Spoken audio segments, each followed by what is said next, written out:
အခက်ခဲတွေကြုံတဲ့အခါအတိုက်ခိုက်တွေကြုံတဲ့အခါမှာ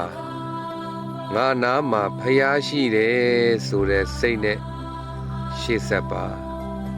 အေဂျင့်နဲ့ပုဂ္ဂိုလ်နာမှာနေရင်ကိုယ်တိုင်လည်းအေဂျင့်ရပါတယ်ပူလောင်တဲ့ပုဂ္ဂိုလ်နာမှာကပ်နေလို့ရှိရင်အပူကူးတတ်ပါတယ်ကိုယ်စိတ်တွေပူလောင်နေတဲ့အခါမှာအရဟံအစဘဂဝါဆုံးမြတ်စွာဘုရားရဲ့ဂုဏ်တော်တွေကိုတစ်လုံးချင်းအာယုံပြုပြီးတော့ဂုဏ်တော်လေးတွေပွားကြည့်နေပါအဲဒီလိုပွားလာလို့ရှိရင်ကိုယ်စိတ်ကလေးတွေကလည်းကြည်လင်သွားပါလိမ့်မယ်။ဩငါနာမှာဘယ်သူမှမရှိပေမဲ့ငါနာမှာဖျားရှိတယ်ဆိုတဲ့စိတ်နဲ့ကိုယ်ဘဝခရီးကိုရှောင်လန်းမယ်ဆိုလို့ရှိရင်ဘူလောင်မှုတွေလည်းကင်းပြီးတော့ကုသိုလ်တွေလည်းတိုးပြီးတော့ဒီဘဝမှာရော